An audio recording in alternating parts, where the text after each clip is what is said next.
Good afternoon. I'm here to present the talk on We the Government Are Here to Help. What we're going to do is talk about the FIPS 140 standard and take a look at it. So the agenda here, as you can see, I want to give you a little bit of who I am. Then we'll talk about the background of the standard, get into FIPS 140. I'll go through the validation process, and then we'll look at some of the requirements. It's kind of hard to talk about the good and the bad of the standard without actually knowing what's in there. We'll also take a look at some of the future, kind of give you an idea of what's to come. I've also allotted a little bit of time, hopefully, for some Q&A in here if necessary. There's also the Q&A room after the talk as well. So who am I? I am Joey Maresca. Some people may know me as Lost Knowledge. That is my handle on Twitter and what I go by a couple other places. I work directly with FIPS 140. So I have experience in the area. For the last 5 years, I've been doing FIPS validations. I presently run a FIPS validation lab.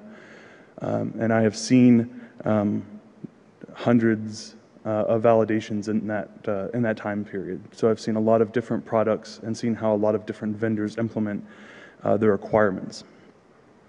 Outside of work, I have other interests. I do programming. I'm a lock picker. I'm just a general security enthusiast. I think it's I think it is one of the areas that gets overlooked a lot by some people because it's hard to convince people that they need security until it's usually too late. One disclaimer, and I added this at the last second because I realized there are a few people here who probably know who my employer is. So just the standard disclaimer that any views and opinions in the talk are my own, not that of my employer or anybody else for that matter. So that question is, why am I here? So I wanted to shine a new light on security standards, particularly some of the government standards. I hear a lot of people who talk about negatively about the standards. They complain about the processes. They complain about the requirements and having to implement them without having a lot of knowledge about what's actually within those standards and what actually goes into them. So the hope was that to give a new look at these standards. The important thing to remember is that no standard is going to protect against everything. Standards become dated because they all take a long time to develop. Their enforcement is always going to vary, and so that has a great impact on the security as well. The last thing is that sometimes they do provide a false sense of security, and that can also be a negative issue, that no matter how much I talk about it is always going to be something that's going to exist. So what is the FIPS 140 standard? It is the Federal Information Processing Standard number 140. This defines the requirements for cryptographic systems that are to be used within the government for protection of sensitive information. The program is actually managed by both NIST here in the U.S. as well as the Canadian government and through their CSEC, which is the Computer Security Establishment of Canada. There are two groups at NIST that actually handle the management of the program, the CMVP, the Cryptographic Module Validation Program, and the CAVP, the Cryptographic Algorithm Validation Program. And they're the group who are responsible for for all the algorithm testing that's required as part of the FIPS process. The last kind of thing is, as I mentioned, it is largely a federal government standard, though it does have acceptance in other areas. We've seen cases of other standards bodies who have required FIPS validations as a yes, I can't speak this morning. Yes. Well, I need a real drink, so if anybody has them. So the past, present, and future of FIPS. So the original version of the standard was 140-1. It was originally published in 1994 and was eventually replaced by FIPS 140-2. There currently is a development for a new revision of the standard, 140-3. It has been in draft since 2005. You know, I always tell people, you know, it's going to be coming, we're going to be seeing it eventually. I've been saying that since I started doing this work. So how does the process itself actually work for validation? So there's actually three main parties involved in the validation process. There are product vendors. Somebody has to create the product to be sold that is going to be validated. There's the accredited labs. There are over 15 at present. I think the actual number is maybe 18 or 19. And then there's the CMVP, the ones that are responsible for issuing the actual validation certificates. What's important to remember is that the government doesn't do much beyond review reports from the labs. So there's a lot of variance in testing because each lab, even though they're following the standard, they may have different methods of actually performing testing to verify requirements. So we're going to start taking a look into the actual standard itself. There are kind of three key components to FIPS 140. There's the standard itself, which is kind of the core document and what was originally developed. And there are two kind of ancillary documents that they've created, the derived test requirements. Have a drink.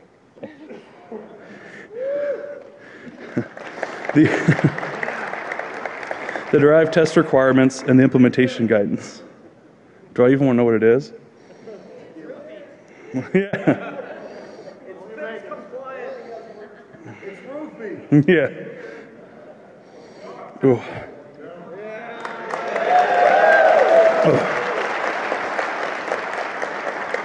Oh, I'll wake you up in the morning.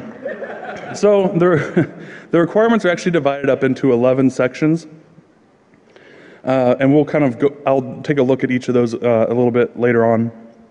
And there are 4 increasing levels of security. And so you definitely see within those 4 different levels, you will see kind of the difference. You know, a level 1 validation from a security perspective isn't gaining you a lot.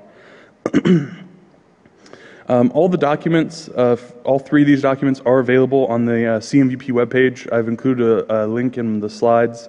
I do not know for sure that the slides made it into the DVD or not, but I will post them on my webpage after DEFCON, so they'll be there even if they're not on the DVD. So the FIPS 140-2 standard, as I mentioned, this is kind of the original, the core document from which the other 2 documents are derived.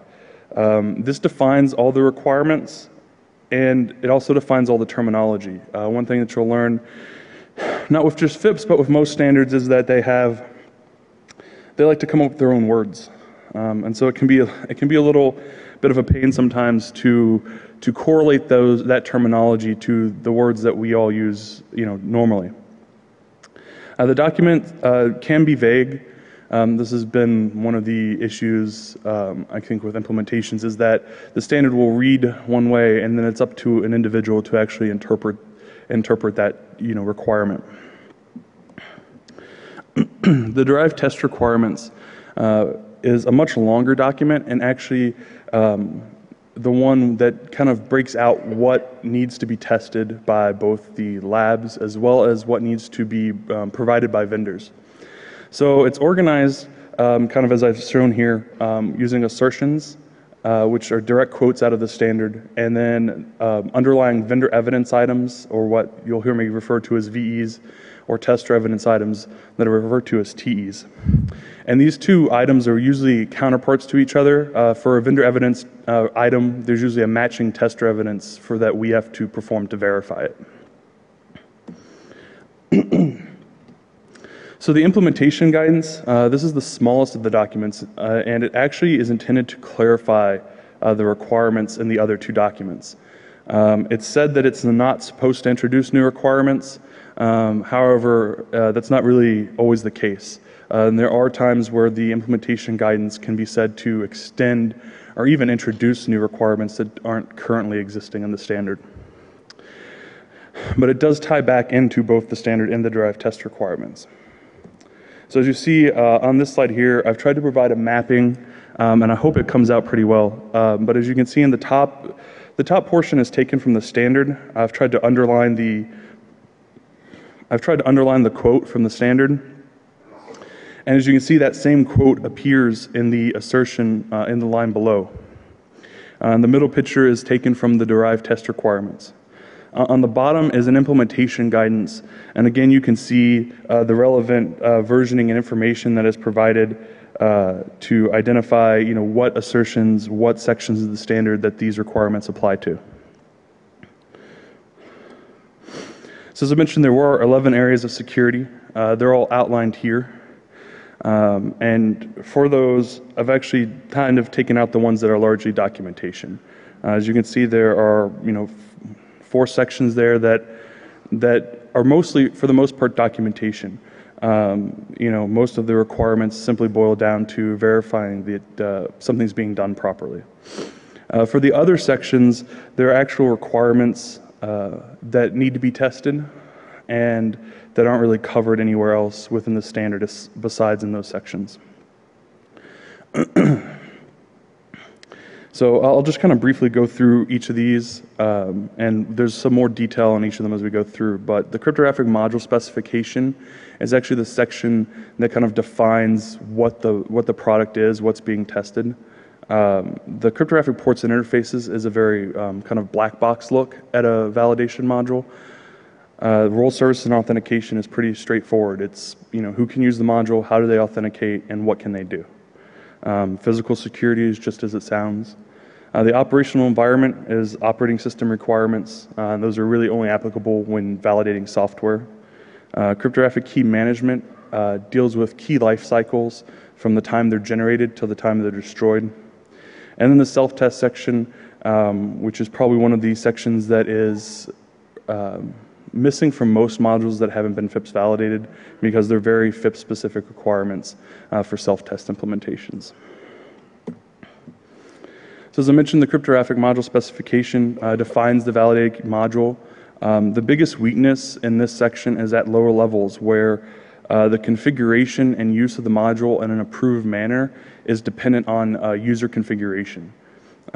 So for low-level validations at level 1 and 2, it's up to the operator to ensure they're not using weak algorithms that might be detrimental to their security. At higher levels, this gets a little stronger because at levels 3 and 4, it's all enforced by a module. So at level 3 and 4, the module or the product has to actually be have a switch essentially. That it either always has to work in a compliant manner, or it has to use have a switch that basically turns on the FIPS mode of operation, thereby kind of preventing users from misconfiguring the device. As I mentioned, the cryptographic module ports and interfaces is a black box kind of testing. It defines the requirements for the types of data that flow. At level 1 and 2, there's really, the only requirements differences are that at levels 1 and 2, physical data, and there's no need to have physical or logical separation of critical data. So essentially keys, passwords, and other kind of sensitive information can go through the same physical ports as normal data. At level 3 and 4, there either has to be some physical or logical segmentation of this data. And also, if there's plain text data, then you either have to have what they call a trusted path or a directly attached cable. The trusted path is a little vague. It creates, and it actually has created a bit of a catch-22. One thing that was originally viewed as a trusted path was a mutually authenticated TLS session. Well, the problem with that was that now your data is encrypted, so you no longer actually are sending stuff in plain text. So you had a trusted path, but you also didn't have to meet that requirement. As I mentioned, Section 3 is role services and authentication. Like I said, the name pretty much says it all. At level 1, there is no authentication requirement. So basically, there's no need for an operator to authenticate. This is probably the most common level for software validations because for the most part, software applications and particularly software libraries don't implement any sort of authentication. At level 2, there's what's referred to as role-based authentication. And so the downside to this obviously are there's no real accountability. You basically have a set of authentication roles, and 20 people may all have that login information. So you don't particularly know who's actually performing who's actually the one logging in, who's actually doing the changes. And the other thing is that obviously password links can be enforced by policy. So again, it's up to the operator to ensure that they're using properly strong passwords. At level 3 and 4, it gets better. Again, this is kind of a common theme of the standard for the most part, is that higher levels of security gain you a little bit more security. So they have identity-based authentication at these higher levels that includes some user accountability, because now each user is uniquely identifiable. What roles they can assume is based on credentialing, and so you would have individual username password combinations, or individuals would have their own unique certificates, so each person would be uniquely identified when accessing the module.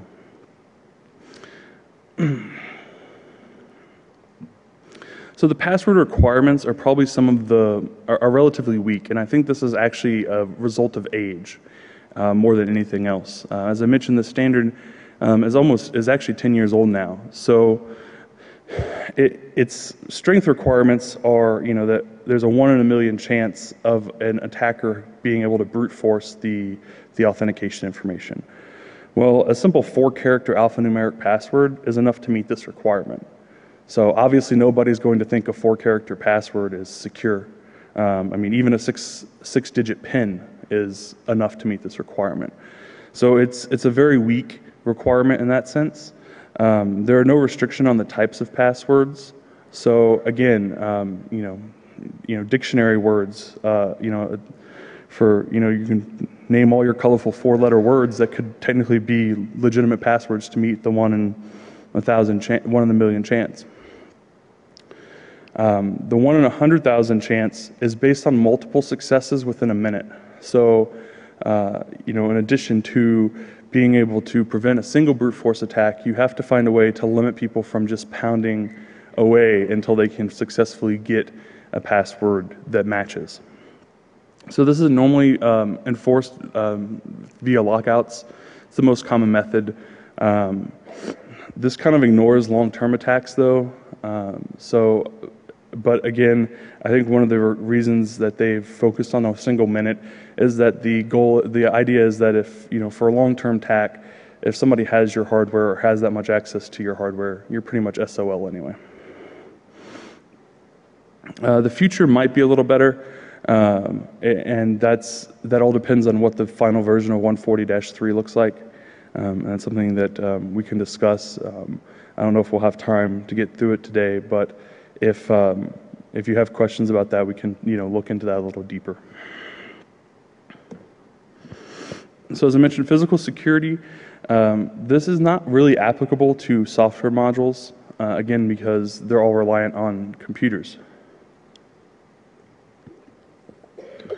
The requirements are actually broken down not only by level, but also by the type of product that's being validated. So single chip modules or single chip products are, like integrated circuits or smart cards, have a different set of requirements than multi-chip standalone or multi-chip embedded devices, where you might have routers and switches or hardware security modules, PCI, crypto accelerators and the like. At level 1, there essentially is no physical security. The requirement essentially is that it be a production grade be made of production grade components. Essentially, the testing is limited to ensuring that it's not just a bunch of components that have been soldered together and in somebody's garage and has actually been commercially produced. At level 2, they move to opacity and tamper evidence. So at this level, what they're looking for is that you can't view the internals of the module, and that if somebody does open up the enclosure, that you actually can tell that they've done so. Level 3 is tamper response. So in this case, if you have an enclosure that's actually removable, they're looking for a response to be taken. A response to be taken when when somebody opens the enclosure. And in that case, it's zeroization of the keys within the module. At level 4, they have tamper detection, and level 4 is very rare because, in part because of the level 4 requirements. The tamper detection essentially means that you have an envelope around the product that any attempt to puncture, drill, mill the enclosure would actually result in the zeroization of the keys within the module, thereby securely destroying any sort of plain text keys that might be used by that module. So what is opacity? It's actually a very subjective requirement of the standard. And so that's part of the reason why I wanted to take a little bit deeper look at it. The ventilation can be a little bit tricky, especially for networking modules, which are the most common level 2 validations. And the interpretation has kind of changed over time, and I'll show you an example of that in the coming slides. Previously, in order to actually fail this requirement, you had to be able to make out manufacturer information and part number information off of the integrated circuits and the components within the module. No longer is that really required. Now they will even take outlines of components or silhouettes as being sufficient to fail this requirement. So it is very subjective, and it comes down to, in part, the government reviewer as well as the testing laboratory. So in this example here, I've shown an example of an obviously failing case, and I don't know, and it actually does show up pretty well. So as you can see there, the one circuit that you can make out, and it's kind of blurry, but it's actually an Intel chip, and it was actually a surprisingly good picture considering I had to use my cell phone to take it. Typically we would use a better camera than a cell phone camera to actually capture these images. And obviously what you can usually make out with the human eye is a little better than what you can get with a lens, because we can't really poke it through those grates that you can clearly see inhibiting the camera. And so in this case, you have an obviously failing case, both under the old methods and the new methods. In this example, we have a case that's a little bit more vague. It's the same device, but taken at a different angle and from a different location. So in this case, really the only integrated circuit you can make out is this, side of an integrated circuit here. You can't really tell what it is. Actually, even when just holding it up and actually using the human eye, it's very difficult to tell or make out any parts or information from that chip. Now, under the old system, that would be acceptable. Under the new one, it's a little more vague, and typically this would be considered a fail because you can see the component even if you can't necessarily make out what it is. One of the big complaints about this requirement, obviously, is that what does that really gain you? And if an attacker really wanted to know what's inside the product, they can go buy most of these. Pretty much every hardware device that's been validated is the same off-the-shelf item that vendors sell.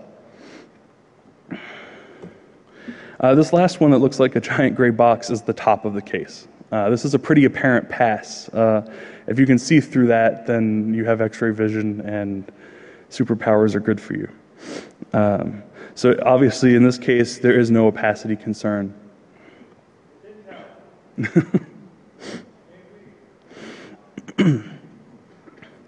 So tamper evidence and response at level 2, it's apparent. It just needs to be apparent that an attacker has attempted to compromise the system. There's a little bit of weakness on this because one, there's limited testing that can be performed by the labs. In particular, they're not allowed to add new materials. Now, obviously, if labs could sit there and spend 10 hours and take off a label and kind of paint it back on, that would be a problem. That might be a little excessive for testing, particularly for what they're trying to capture at level 2. However, there are some modules that honestly could probably be failed with nothing but a Sharpie and filling in a little bit of space with a matching color. So it's a little bit, since you aren't allowed to do that as part of testing, it's a little bit kind of just disingenuous to think that you're actually gaining much from the tamper evidence. Obviously, sometimes the labels fail so magnificently that, it's not an issue. Level 3, as I mentioned, you have to respond to tamper events. When a door or a cover is removed, you have to actually have to zeroize all the keys, essentially destruction of the keys. Zeroization is one of those nice terms that they decided to invent. It's all about key destruction.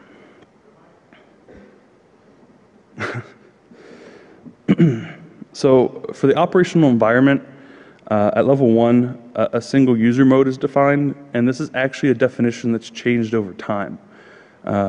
Again, about 4 or 5 years ago, the definition used to be that you had to, in order to be validated as a software module at level 1, you had to be tested and validated on a system that could only log in a single person at a time. They went so far as to actually provide guidance to the individual labs on how to configure a Unix-based system to operate in a single user mode.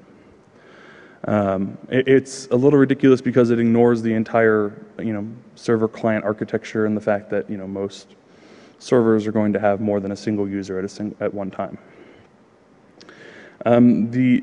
This definition has changed a little bit. They've actually kind of, vaguely hand-waved it away by saying that, a single user mode means that, only a single instance of a software module can be accessed by a single user. Using the concept, under the concept or thought process that, well, when you load an application into memory, if different operators are loading that application, they supposedly would have their own instances. Obviously, this has its own weaknesses, but it's kind of satisfied the server architecture requirements. And again, for level 1, what you're trying to get from a validation is a little different than at levels 2, 3, and 4. At level 2 and higher, they have a requirement for a common criteria evaluated operating system. And so in these cases, it actually limits the platforms that can be validated because you have to tie to specific validation platforms. And so for each common criteria validation for operating systems, there's actually a list of hardware platforms on which on which the testing for that was performed. And so you have to match that as part of this, and that greatly limits the usability and portability of some of the level 2 software modules. And that's why you don't see a lot of level 2 software modules, and for some reason you don't see any level 3 or level 4 software modules. So cryptographic key management. This is actually probably one of the 2 sections of the standard that has the most requirements related to it. This deals with everything to do with the key lifecycle. So this includes random number generation, the key generation itself, how keys are entered and output, as well as their establishment. The key storage requirements, which, as I say here, they're mostly meaningless, and key zeroization. Random number generation and key generation are both required to use approved standards. So for random number generation, they've got a set of approved deterministic RNGs that are acceptable. For symmetric keys, obviously, they just must use these approved RNGs. Asymmetric key generation methods actually have to follow the sets of approved standards. So for asymmetric keys, there's two or three standards that are acceptable for the methods, and it varies based on which key generation, which asymmetric policy you're using. For DSA, ECDSA, and RSA, these methods are defined in FIPS 186-2 and 186-3. Additionally, the key generation method for RSA keys and ANSI X931 is also acceptable.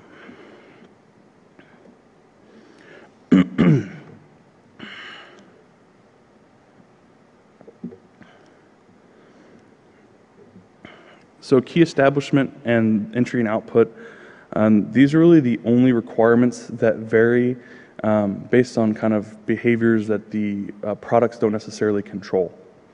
So manual distribution are considered largely impractical, or I consider them largely impractical methods, but they're considered relatively secure.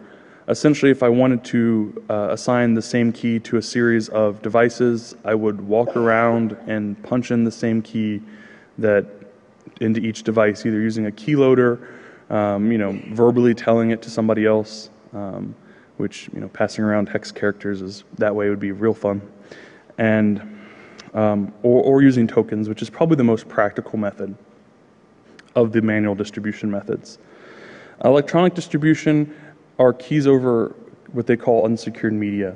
And so in this case, this is both your local networks, your wide area networks, the internet. Anytime that you don't necessarily have pure verification of of the network, these are considered unsecure methods. And so in those cases, they have to be encrypted. You have to use methods like TLS, SSH, and Diffie-Hellman in order to actually protect the key methods.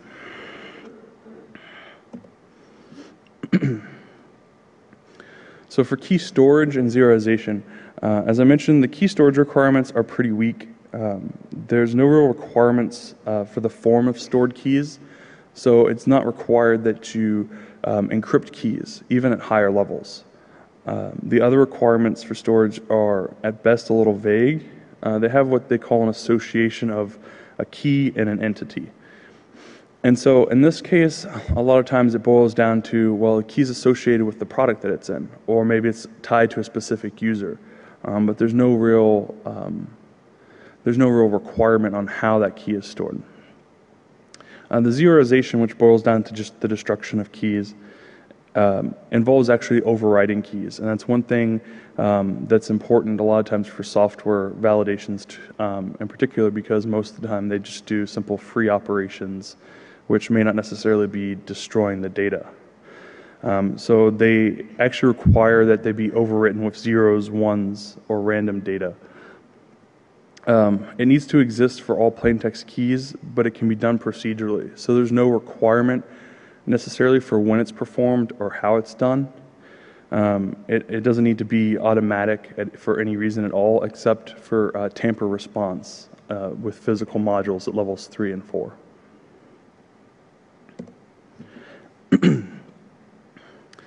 So the self-tests. There are two categories of self-tests. The power-up self-tests, which are basically boiled down to a series of known answer tests for approved algorithms, and a firmware integrity test. The conditional tests are done for specific services. So they have a continuous random number generation test, which is designed to ensure that you aren't generating the same value over and over again. The funny thing is that there's still some probability that you could potentially generate the same value twice. Well, you technically can't with a continuous RNG. There's the pairwise consistency test, which is designed to check the validity of key pairs that are for asymmetric keys. The firmware load test, which is designed to for when you actually have hardware modules that can load and upgrade their firmware. Bypass test, which we'll go a little bit more into because it's a little bit more complicated. And the manual key entry test, which is essentially to ensure integrity when you're doing manual key entry, which basically is very rare. The only time you do manual key entry is if you're actually punching keys in through a touchpad on the product itself. So as I mentioned, take a little bit more of a look at the bypass tests. There are two types, an exclusive and an alternating bypass. The exclusive bypass is basically having a switch where encryption is either on or off. So you're either encrypting all data going through the product, or you're letting it all pass through without doing any processing. An alternating bypass, you actually have differing channels where some data might be configured to go in plain text and other might be configured to go encrypted. The most common example would be with a router where you might have data going in multiple directions, and some of that may be through an IPsec tunnel. And so again, the configuration determines which of those are actually being encrypted and which are plain text.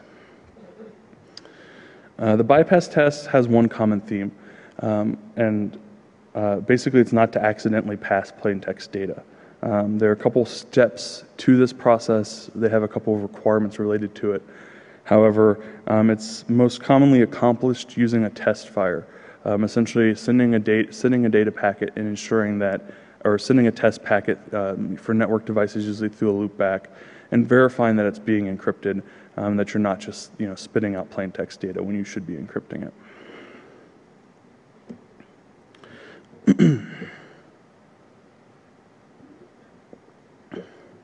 So what are the best and the worst of the requirements? Well, from the good side, there's the enforcing of stronger algorithms. One thing that I was very surprised about is the number of people who actually, when you talk to them, still use algorithms like MD5 and DES to do data protection. And it's one of those things that the standard does do, is that it does try to ensure that only strong algorithms are being used. The physical security at higher levels is actually very good. At level 3 and 4, you're getting what you would expect for physical security.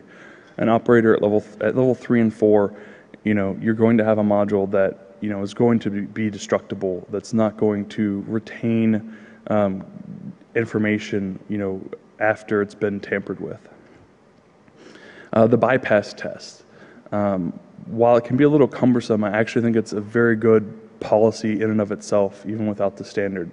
You never want to accidentally be sending data in the clear that you don't want to be. So it's a very common sense test in that sense.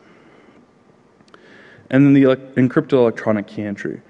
Again, passing keys in plain text over a wire is never a good idea. But again, you'll be surprised how many people do it. The worst, well, the limitations on physical security testing. As I mentioned, the limitations on what you can actually do from what the labs can actually do from a testing perspective on the tamper evidence is a little bit is bad, because obviously it doesn't take into account the level of skill that an attacker would have. The limited zeroization requirements, again, not forcing the module to actually perform zeroization at set times is not going to improve security at all. So again, that's one of those items that's not really addressed well, and that's how to protect the keys when somebody's gaining access to the product. The third is something I didn't jump too much into, but it's about how hardware-centric the standard is. If you've actually ever read the standard, or if you ever do decide to read it, you'll notice that a lot of the requirements are very hardware-centric, that they talk about certain requirements that when it comes to software, they just don't make sense, and there's no easy translation. And so this has actually created issues sometimes for software products, because they're trying to enforce requirements that don't necessarily fit into the mold of the standard. Again, another item there is the lack of protection for key storage. While it's somewhat understandable at lower levels, I do believe that higher levels of security should come with at least some requirements that certain keys be protected not only when they're being distributed, but also while they're stored in the module. And obviously, if you have plain text keys within a product, then they're vulnerable to some level of access, as somebody can get physical access to the system. The last requirement is that the standard is largely ignorant of side channel attacks. And again, this is something that's kind of largely, again, based on the age of the standard. The standard is, like I said, 10 years old.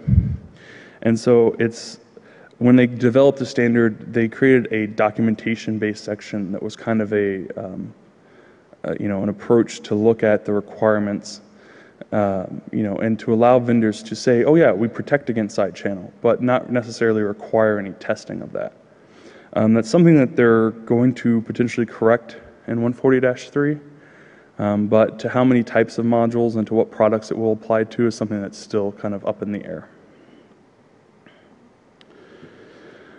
So as I've mentioned a couple times, there is a new revision of the standard that's being drafted. You know, the new revision has been in development for over 7 years, almost 7 years now. And it's kind of, it's almost, you know, become a little bit of a, you know, wait and see. You know, there are some new requirements that exist in the current draft, particularly authentication requirements that need to be enforced by modules themselves. So instead of telling a user you have to use an 8-character password or a 12-character password, those would be enforced, you know, within the product. It would, you know, actively reject small passwords. And hopefully, early revisions included specific strength increases, and I'm hopeful those will remain in, or that they'll be added in some way, shape, or form. There's been as I mentioned, there's side channel testing requirements, particularly at higher levels, and at a minimum, these would be for single chip modules. There's been talk of expanding it out and optionally allowing multi-chip modules to also test against these side channel methods. There's also the improved zeroization requirements. There's limitations of procedural zeroization. So, you know, it's no longer just as easy as saying, oh yeah, well, when you want to zeroize a key, you can call this command, but it's up to the user to perform it. You know, they've kind of increased the circumstances under which those types of zeroizations can be performed to kind of prevent overuse of procedural key destruction. So when is the future coming? Well, that's a good question. As I've mentioned, the standard has been in development for 7 years. Currently, the best guesses are that by the end of 2012 or early 2013.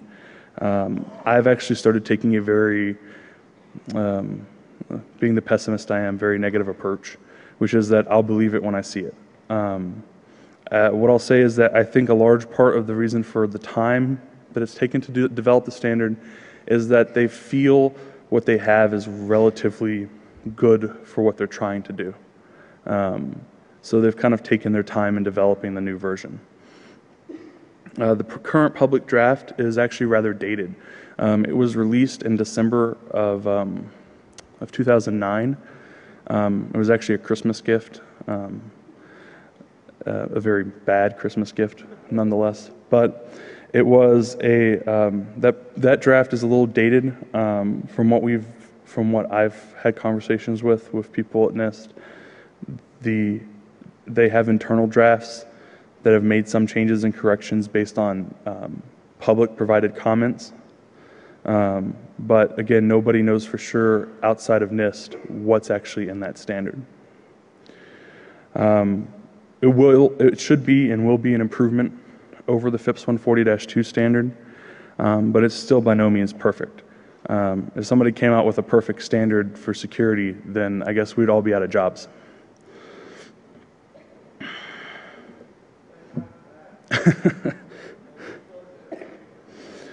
So to summarize, the FIPS 140-2 standard does provide some good requirements that can be improvements over baseline security. You know, as I mentioned, there are a lot of products that I've had a chance to look at over the years where simple changes would greatly improve the security of the product. While it is a good first step, it obviously doesn't guarantee that you are any safer, particularly since it's up to you a lot of times to make sure that you're implementing that properly. I recommend, you know, incorporating some of the good into projects that you might be working on. If you're doing crypto and security, if you're doing cryptographic relevant development, I would recommend implementing some of those items for two reasons potentially. Some of them, the requirements are actually good. They actually can improve security. And the other is you never know. Someday that product may actually want to be used by a federal government agency and you'll have to implement it anyway if they really want to procure their product. I have included a couple of links in the slides. The first two are to the NIST pages for the cryptographic module validation program and the cryptographic algorithm validation program. I didn't speak a lot about the CAVP, But one thing to note is that if nothing else, they're good for testing your algorithm implementations. So if you're ever in doubt if your implementation is sound, they actually have links on their page to test vectors that can be used for verifying your implementations. And you can always go to a validation lab if you want to get official algorithm validation certificates.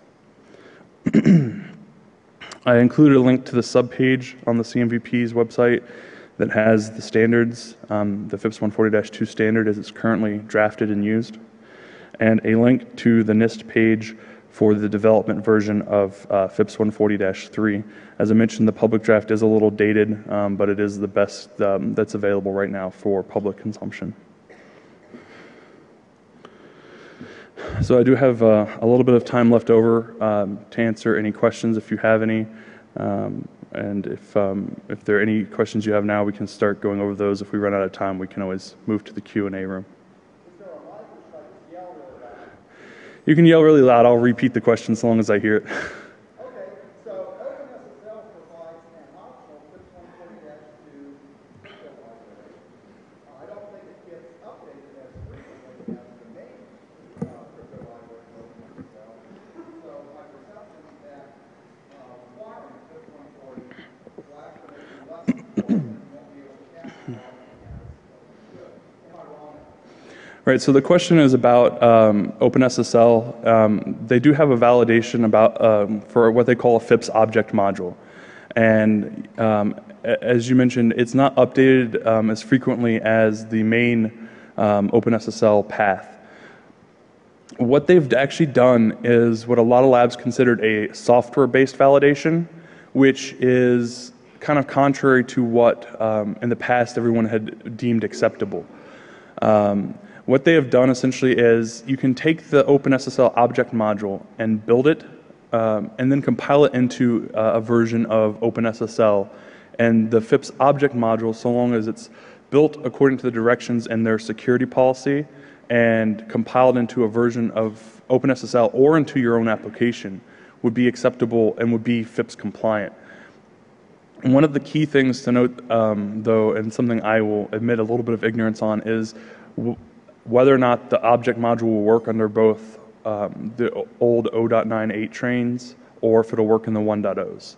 I do not know if it works with the newer OpenSSL or not. I do believe they're going through a new validation for a new version of the object module, and that may be for a version that's compliant to the new versions. Yes?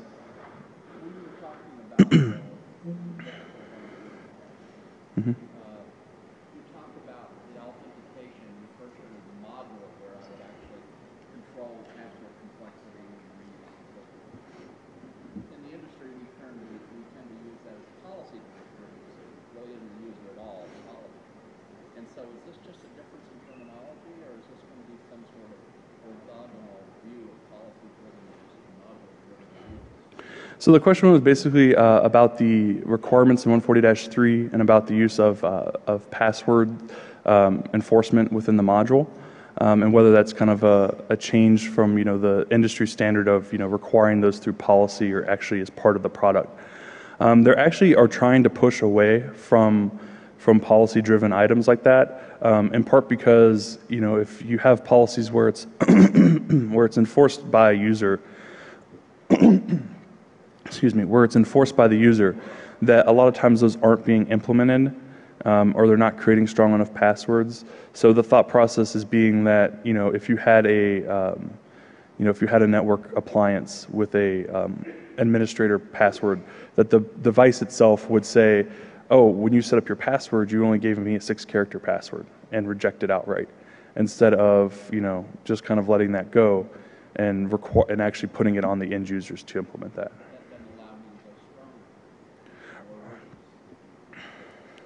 Right, and so that is something that, one of the original requirements that got a little bit of flack was they actually had in an early draft a requirement that specifically called out the use of like preventing password-based or dictionary-based passwords. And so one of the concerns obviously was, all the vendors were like, well, we don't want to have to implement that. So it was obviously a concern from that perspective. And obviously from a testing perspective, it's like, well, are we supposed to implement, attempt to enter, a couple hundred passwords all using dictionary words and see if we get rejected or not?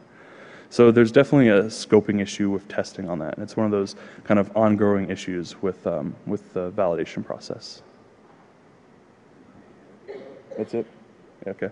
Sorry, we're out of time. If you have any other questions, we'll be in the Q&A room. I'll be making, so it's in Miranda 1. So it's right back where we all came from. So, oh.